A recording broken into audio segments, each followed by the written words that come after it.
let me tell you why we're meeting. I was chatting with Tristan, and he wouldn't stop talking about you. He's like, Sandra this. She's amazing. Like, if I could have 100 of her, I would. And so we started chit-chatting, and I was like, okay, well, I need to understand what, from Sandra's perspective, what she does every day and what makes you amazing and why you're so good at what you do, and really just kind of understand, who you are so we can make more. And Christian, like, super excited about being being in business with you. He's nuts about you, by the way. I don't know I know he probably tells you that all the time, right? No, I mean, Tristan is, well, every now and then he says that I'm doing a good job. Even the all the other agents that we work with, they're happy too. Yeah. But I didn't realize it's he talks about me like that with different people. I mean, it's touching. It's really heartwarming to know that, because when we talk, it doesn't sound like that. and No. and I always tell him that I don't know if that's awesome. It's just that I'm doing what I'm supposed to do. Yeah. Um, you mean that's why we work together, and I guess with Tristan and I, we perhaps maybe we match. Because with Tristan, he doesn't micromanage. That's for one. He doesn't micromanage, but thing is, he wants you also to be initiative, because he doesn't micromanage. You have to have that initiative. You on your own would have to be independent, and you would have to already have an understanding of what what you're doing. And like we talked about the other day, it's like, I guess it's simple, because in order for you to also be successful, you have to treat the business as your own. And when you treat it as your own, you do what it takes to make things better. You think as much as possible how you can be creative, how you can be innovative, what can you do differently, because of course it's not, you cannot expect to do the same thing and then expect a different result. So that I guess that's how I treat it. I treat the what he does as my own business. I feel that if I don't and if I don't do what I'm supposed to do, if I'm not aiming to be successful as well, then we all fail. That's awesome. Tell me about your background. Is this your first sales job? No, not really. I came from a call center before. Mm-hmm. First was an electric company in Texas. We were already coming and doing sales there. Well, at first it wasn't. It was just customer service. Eventually, it turned out to be sales, in a way that they want you to upgrade the services of Mm-hmm. the Texans customer. Mm-hmm.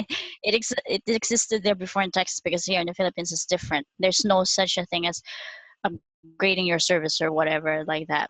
Yeah. And I then transferred so that I can really be closer to home, because at that time I already had my first child. I then worked in a bank. It was before it was Wachovia, and then it got merged with Wells Fargo, right? Mm-hmm. So from Wachovia, it then became Wells Fargo. So with Wachovia before, it's a slight. We don't really say it's sales. More of like slight kind of sales. No pressure. It's not really a priority. I mean, you do it, that's fine. You don't do it, that's fine too. Because Wachovia is more of customer service. Right. They're more of wanting to have a good relationship with their customer. And then with Wells Fargo, and Wells Fargo has a different culture. They more sales oriented. They Because of course they want to stay on top. And at the time there were a lot of recessions. There were a lot of situations going on about banks closing. So I guess that's where Wells Fargo was coming from. And so we all became sales oriented. Like literally, you as much as possible when you get to talk to customer, you want them to open a new account. Yeah. For like 5 years, was 5 years, maybe 3 years or more, going 4 years. That's what I've been doing there. Closing sales. Um, I don't have it here. I'm gonna show it to you, but it's outside. I have like a plaque. Yeah. Um, I have like a plaque and where they recognized my effort. Like back then, there was a year I became like top three of the sales, what they call sales banker. Wow. Yeah. And So and they gave you training too, right? There was a class yeah, and certified. they give training. Yeah, they give training too. And the thing here with me is that it always starts with customer service. Before I transition to sales, with me it's always like that. I always want to make sure that whatever the concern of the customer is taken care of first, because if it isn't, I can easily connect. Why am I'm like, it's like with me, I was just not trying to have you, well, I mean, it's sales, but I want as much as possible that if we're going to open an account, it makes sense for you. We don't just want you to open savings account or another checking account if Right. it doesn't make sense. Okay? So that's why I always started with customer service first, and then connect the reason why you want to do this or you have to do this and all that. So after that, I got pregnant again. So and then the pregnancy was difficult then. The second pregnancy was difficult then. So that's when I started home-based job. First one was the guy was in Florida. He's a, how should I call him? He's a flipper. So what we do then, yeah, what we do then is we call customer, or we call homeowners that he figured out or he deemed the house with low figure, or let's say below the market rate, because they're not maintained and all that. So it was short lived because after a while they had to do some kind of infrastructure and we had to be let go off. I know what happened, but during the time with him, I think it was 4 months. We closed 2 deals. So like, yeah, he bought a house. The owner sold the house to him for the rate that he's only willing to pay for. He bought it, and then I went his way. And then after that, yeah, I guess that's when I met Mod. I'm not sure what I was doing then, but I was like searching, and then I came across MyOutDesk. So That's that awesome. was back in 2013. And when you first started, how did Tristan get you up to speed? Like, what were the things that you and he worked on so that you understood what he was up to in his business? It was really funny because I remember he didn't even interview me. We No? didn't even. No, he didn't at all. We, we didn't because I think he already hired another. There was another ISA, Mm-hmm. and it was just supposed to be like an additional ISA. Yeah. So I think he was he trusted my then coach, who was assistant. He trusted her judgment so much that he didn't really interview me at all. Wow. So when I when I joined the team, it's like more like just casual introduction, like is telling your name and then having you meet the team. So at the time, I was talking more to the previous ISA he has. Yeah. I was talking to her more to get to more details about like what do we do here, how do we do that, and all that. It wasn't Tristan was like just it was a very really short conversation. Was like really doing hi, and then I only get to check like, is this how we do it? And then if he says yes, then that's okay, and it's good to go. So that's how it started. At And first with Tristan. and how come you're such a badass? Like, why are you so good at what you do? Like, he says that there's rarely a day that you don't set appointments, and usually it's between 3 and 5. Um, Tell me about that. Well, like I've always told Tristan, it's because he has beautiful tool. He's using Sync. And what I like about Sync is that I can text and I can email. and of course, the call. So there, that already I'm utilizing the tools because I also used to work with different agents before in MyOutDesk. They were also short-lived before I met Tristan. And then with other agents, of course, I understand too that some of them have to save money, so they don't have this beautiful tool that wherein you can text or you can email. Where well, most of them before was just more calls. But Right. with Tristan, you can do that. You have that flexibility to do that. So I use it. I abuse it. I text. If I don't get them on calls, then they would surely going to get a text from me, Yeah. an email from me. And what I even like about Sync, because you kind of sort of with Sync, you have the ability to kind of know their behavior. See, from there, you can also check whether they're checking the listings that you send them, Right. when they check it, when was the last time they check it, whether they read the emails or the text you send them. You get to see it there. Right. So I use that because from there I can get to see that, oh, you're getting it, you're reading it. So from there, if they're not responding, let's say for example, I know that they're reading the emails, I know that they're looking at the listings. If they don't respond, then I vary my approach. Let's say if just like there was the other time, we got to set an appointment. Justin and I, we got to set an appointment with a lead who rejected me back in 2015 and back in 2016. She rejected me, but just a week ago, she already reached out herself, and she herself reached out to me. She left a voicemail at first. Now she's ready to buy.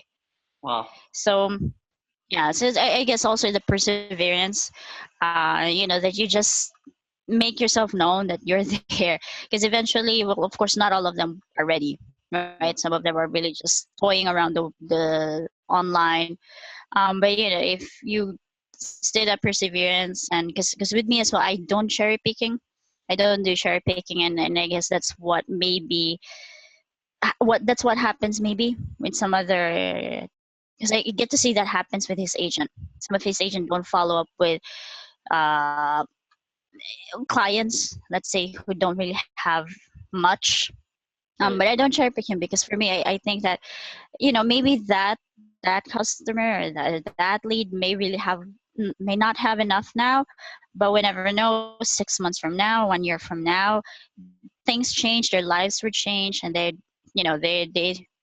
before you know it, they're actually the ones who buy $1 million worth of homes. Or maybe it's not that. Maybe they can refer people to you. So you Mm-hmm. just do what you do good customer service. They would remember you. They would love you for it, and eventually, they bringing good vibes. They're bringing blessings. In ways that you don't know. So you just don't cherry pick, and try as much as you can to reach out to them. Be, persevere in that. They don't get them on call, then just email, text them. You don't get them today, try them tomorrow. If it's already a week and you're still not getting them, then give them a breathers. Try to always like keep in touch and make yourself known, and Yeah. eventually they would remember you, just like what happened to that lady. What do you She called Tristan, and What do you say, like when you call somebody and they're fresh and you get them on the line? Exactly what are the things that you say that gets them interested in working with you and Tristan?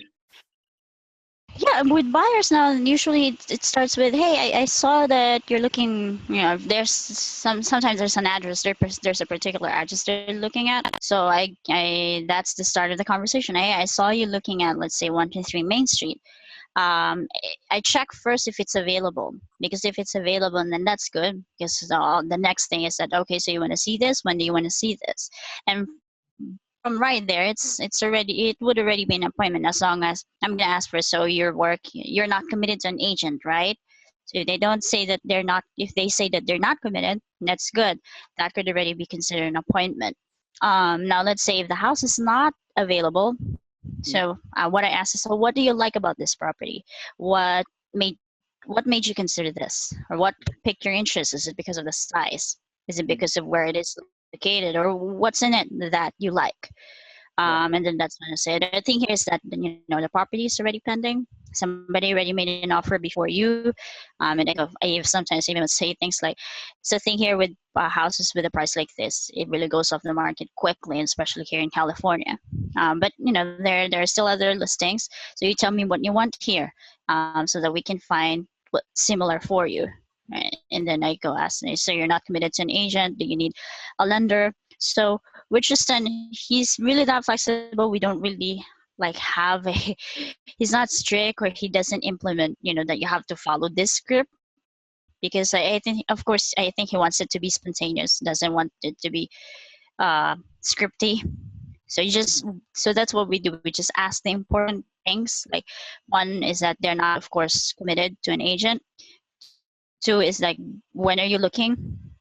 Is it going to happen within 3 months? If it's going to happen within 3 months, then that's good. We can work together, because sometimes finding a house takes longer than expected, right? Yep. And whether or not they do need a lender. So usually that's how fresh is how it usually works. And a bit different it's old, or it's a little bit different. It's already been appointed before, because it happens to with a lot of his agent. They've already been appointed. They follow up sometimes. So you check back with them. You ask them, have you already found your potential home? Have you been shown properties? Things like that. So that's actually every day. That's How the heck do yeah. you know LA? I mean, Tristan's in LA. Are you in Manila, or where are you at? I'm in Manila, and I really haven't been in LA. As last year, I kind of joked them like, "You guys bring me there." so, so so sometimes, yeah, I make a joke that you guys bring me there. I love to see what's in there, so that when I get to talk it, because it's different.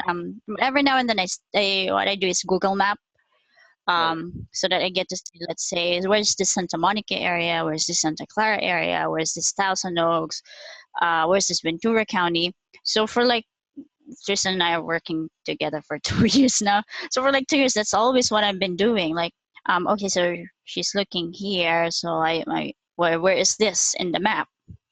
Right. So that's what I do. But I still love to really be there. And every now and then, when there's an opportunity, like, you guys can bring me there, you can put me in your bag or something, Ah, so that I can get to see LA.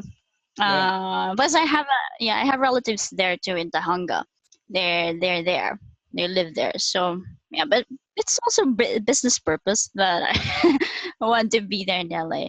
I'll make Yeah, sure I'll make sure that we work that out with Tristan somehow. Um, and that another would be great. another question: how do you deal with the agents in his office? I what I hear about you is that you're very systematic, and you don't cherry pick, and you follow a process, and you work hard, and you get to an appointment, and you're trying to provide value, and you're asking engaging questions. But not all the agents in his office do that, and you might also have. How do you communicate with those guys, the agents who you're giving appointments to, like, and what are some of the challenges, and what have you learned through that process? Well, most of his agents, I haven't really encountered difficult agent. Although there was one, there's this guy, that even the senior coordinator, Jacob, and I'm sure if you have heard of Jacob, he gets upset with Jacob. And then Jacob has been working with Tristan for like forever. He gets upset because he doesn't really want his leads to be touched at all. Before, that's how, like, if I've been with Tristan for 2 years, for like almost 2 years, that's how he is. He never really wanted to touch, and never really want us to touch any of his leads. But lately it changed. So things really change eventually. Now he wants me to follow up on his older leads. Now I actually, just yesterday, I set him up three. Those more than a month that he himself couldn't convert, I converted him three yesterday. But other than that, Most of the agents are not really, let's say, are not really difficult. What's difficult with them is that maybe they sometimes they cherry picks, but there was one that he became top agent. So I guess he wanted a client that would surely buy $1 million worth of properties, because of course there's money in there. There's a lot of money in there. Right. So anybody who's less than a million, like 600,000, less, Tristan realized that he kind of not following up with anymore. So so it's also with the help of Tristan. He tells me that, okay, for today I want you to follow up with this agent's lead for like 3 hours to catch up with the leads, and if there's any conversion there, let us know, because then they're going to see if they're still gonna assign it to the same agent or give it to somebody else. And Tristan has a lot of agents, like 12, more than 12 now. He keeps on keeps on hiring agents. We even partner with like Orange County. So he partnered with another broker there in Orange County. So any time that I get appointments there, we refer to those. So that's the only challenge. But as far as accepting your lead, most of them they actually accept it. You just really have to explain what went onto the conversation, so that you can set an expectation that, so this is what the guy is looking, or this is the guy's situation. And I also give them uh, an opportunity whether or not they're going to take it, because some of them, let's say, there was one looking in Burbank, and the agent is already full, Mm-hmm. and she couldn't handle it anymore. Then we have to give it to another agent who actually works that area. Yeah, gotcha. What advice would you give to other virtual assistants who want to be like you? um, well, I don't know if there's anything amazing with what I do, but I mean, well, for one, don't cherry pick, and treat your treat your agent's business as your own, because we our family also have a business, like it's food business. So I know how it is to uh, do the best you can, how to be innovative, how to be creative, how to care for it, because you want it to grow. So if you treat your agent's business as your own, then you want it to grow as well. You want it to see it grow, and you learn to love it, and you do the best, and it will all start from there. Because that you love it, because you love the business, you love what you do, you have goal, then it's gonna have you're gonna have the same goal with your agent or with the client that you're working with. Yeah. So that's number one. How you to be successful, you treat it as if it's your own business. What else? What's number two? Number two is that, yeah, don't cherry pick, because don't cherry pick, because maybe the client now that you talk to may not have money, and 50% of them, yes, don't have money, or maybe or not the money that you're expecting. Yeah. And let's say your client wants, because for example with Tristan, he gives a um what do you call this, he gives a price range what we actually assist of, and he does that because it also makes sense for the client. I mean, as anyone who's, let's say, selling 200,000 worth of house, and they are still going to hire an agent, might as well just sell them themselves, so that they can pocket all the money, rather than you're still going to have to pay commission to the agent, right? So that's why he also sets price range. Yeah. But yeah, so anyways, so if you encounter anybody who's, say, 200,000 below the figure, don't think that it's the dead end. Don't consider it as a dead end, because it might have he or that person might have a friend. You never know the connection he or she has. Yeah. And if you can tap into that, then there could be your blessing, there could be your luck there. So just, if you have to nurture it, then nurture it. Go back to it. Now, just never know, like what happened to that gal I worked with 2 years after. She's now a buyer. Yeah. So yeah, so there's number two. Don't ever cherry pick, because you'll never know what people can bring into you, right? You know what That's else? number three.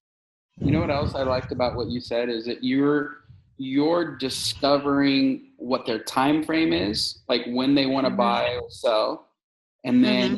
you're making sure that the motivation is good, meaning that they're not with another agent, they have a mortgage, Mm-hmm. or they're thinking about a mortgage.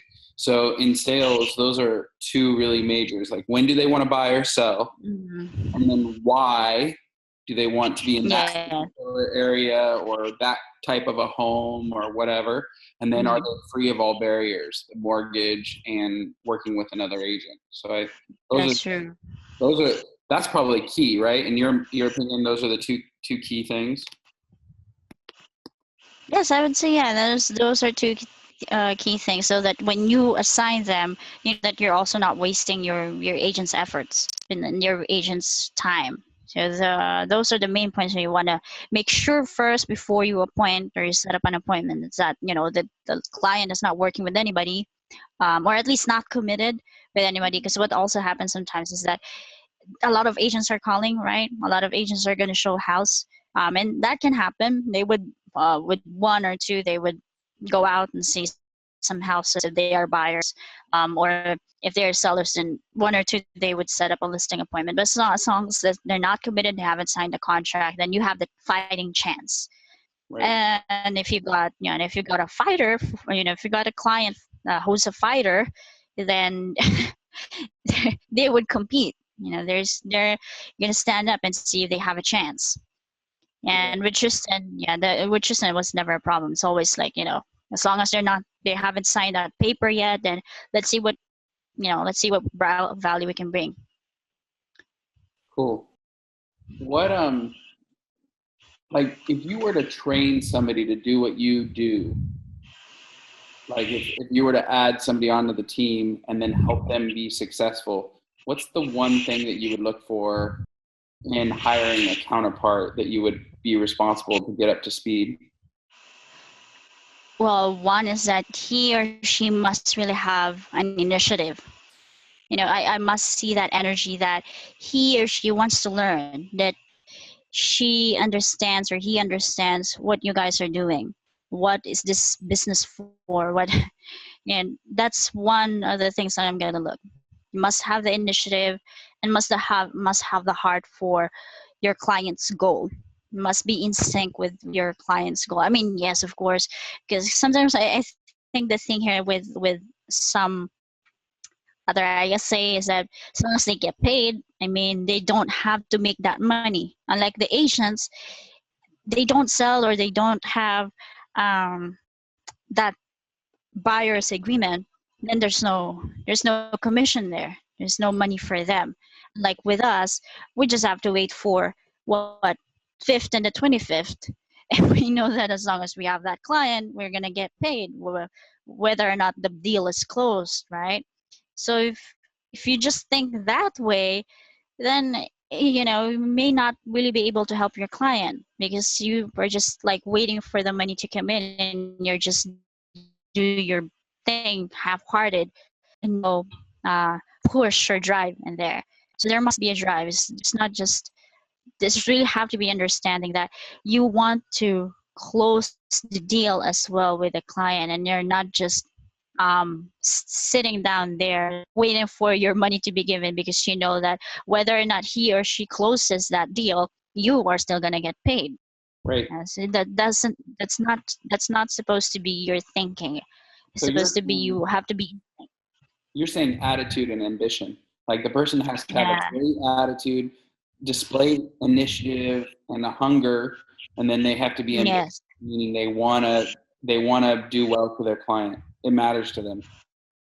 Yes, that's true. It matters to them what the client, what their client do. Because if it doesn't, then it's just a waste of effort as well for the client, and they just might be paying you for nothing. Right, right. That's good. Is there anything else that would matter to you? Well, those are the most important thing: the drive, the initiative. They also have to be creative because you cannot expect your client to always tell you everything. You cannot expect them to tell you to do this, do that. You yourself have to be like what you said before. He doesn't really well, before I couldn't even handle fresh leads before.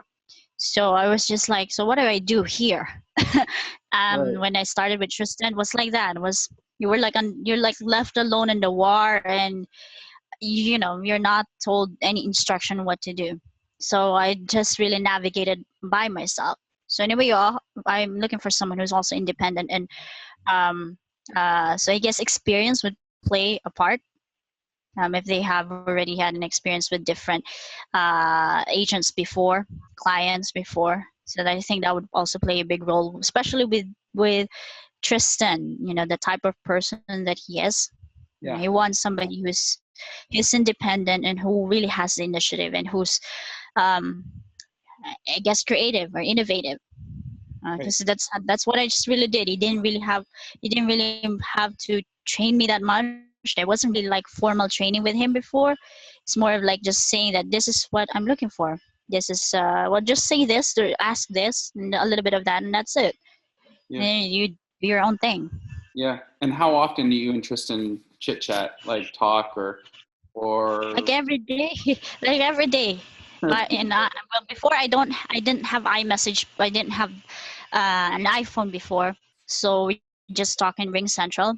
And then Mhm. when I get when I was able to finally have an iPhone, we iMessage every day, and any appointment that I have, he knows about it. I copy him.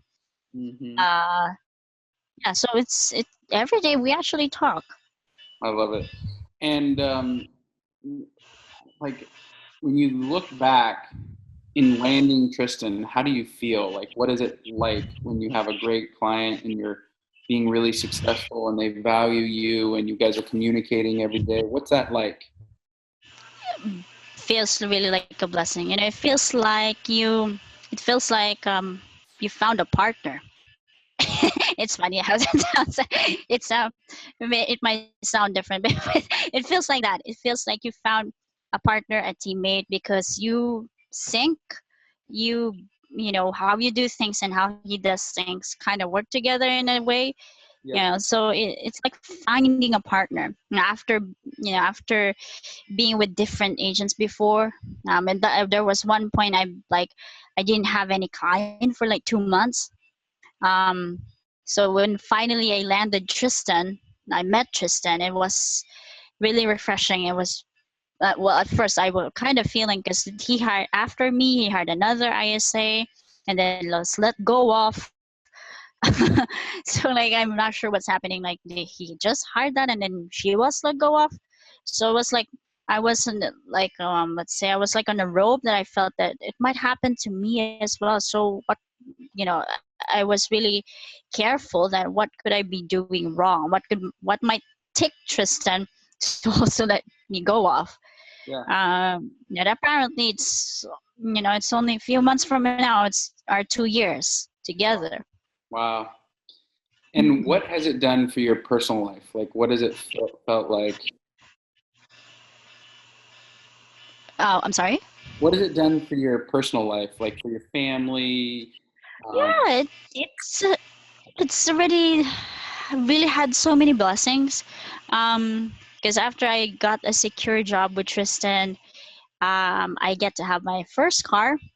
I got it last year, October. Yeah. mhm. First car, and it was even on loan. It's with Tristan, and it's with MyOutDesk. I didn't really just hang on a second. My phone is alarming. Yeah. So there. So personally, and then you get to treat your family. You always would have money in your bank, unlike before. um it felt like I had money for this span of time, and then not again. And then with Tristan, it became stable. I would say it became stable. There's always money in the bank. Every now and then you can buy stuff that you want to buy. Every now and then you can treat your family out.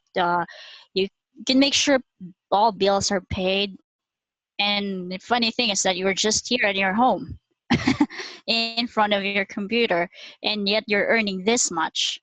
And so, family wise, career wise, after meeting Tristan, it's all been really doing great. Yeah. I could say that finally found a partner. Yeah, finally found a partner, and it really works great. Yeah, I love it. And what do you think, like what do you see for your future and your family, and like what has this done for your kids and your relationships? Yeah. Well, because with me, I guess that's what Tristan's saying, that I'm systematic or organized, because I set goals. Yeah, Like that. I goal that I could have a car because I have two kids, and it's hard to go places. Carrying both of them around, especially you have to bring extra clothes. They have this bag, so that was one of my goal before. I didn't expect that that's gonna happen, because at first it was really scary. I don't know if Tristan would let me go off after a while. So I really wasn't doing that yet. But then we became stable. He's happy. I'm happy too. The family is being happy. So there. So I set goals let's say every year there's something different must happen.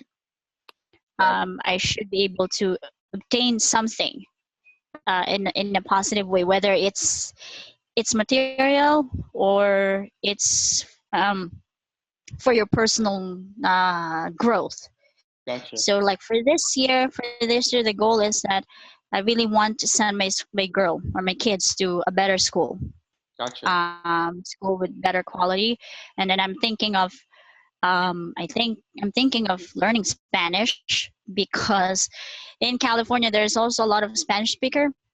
And I figure that maybe if I know how to speak Spanish, then I can set up appointments with Spanish speaking dudes as well. That could bring another yeah, that could bring another value to just. I mean, you got an eye speak Spanish as well. Yeah. Right? That's an additional value to your client. I mean, at least because what happens now is that every time that I get to speak, every time that you get to speak habla español, I always knock Tristan. Hey, Tristan, this guy speaking Spanish. Can you please talk to him or talk to her? And Tristan is already busy. He has a lot on his plate, especially when he's speaking in front of Yeah. many agents. He would really get busy at that time. So I'm really thinking, that how much would it cost me to um, learn Spanish? At least that, learn Spanish, another language. Why not? That'd be So cool. that I'm thinking of that. It's just that I have to adjust. I really have to make time for that. Gotcha.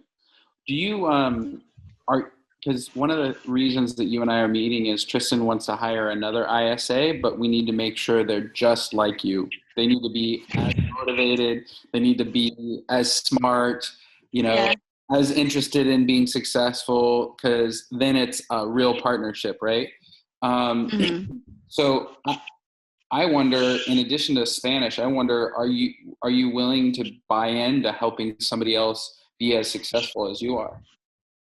Yes, of course. That's what we do here at MyOutDesk, right? We want everybody to be successful. It's not as if you just want to what do you call this? Own that spot, own that title, and then everybody else is just below you. We don't want that. We want everybody to be successful, because that's how we're gonna grow, right? Right now we're aiming to be 6,000 VA strong, right? Yeah, So how is that going to happen if nobody is staying with their clients? And that's not going to be possible. So yes, I'm really open to and helping another ISA just like me to be successful. As long as they have the drive, they have the motivation, and maybe um, because with my others, I remember when I was interviewed here, we always ask, "What's your short-term goals? What's your long-term goals?" right. So I guess from there, yeah, we can see, if he or she has a specific, at least short-term goals, then maybe that's one of indication that this guy is motivated, because he or she set up this timeline that I want this to happen in this year, and in this span of time I want this to happen, and how am I gonna make that happen? You Yeah, know. yeah. So. So if they have goals, they're ambitious and they work towards things. But if Mhm. they don't, you're like, red flag. That makes sense. Yeah, it Okay. could be a Well, red flag. yeah, big red flag, right? Okay, so here's the thing. What I love about what you said, and I just want to congratulate you because you have this mindset already. This process of extending our movement is Hmm. so big to me because I think if we make more ISAs just like you, our clients are going to be as happy as Tristan are, and then they're going to tell all their friends, and then we're going to Yeah. provide more opportunities for people in the Philippines to buy cars, send their kids to good schools, stay at home, be a great mother or father. Like it's just so part of our vision for the future, and it's so nice to Yeah. be willing to be there with us and fight to make it happen. Because you know that's what'll make it work is if more people want to be involved in this movement that is MyOutDesk. So I want to thank you.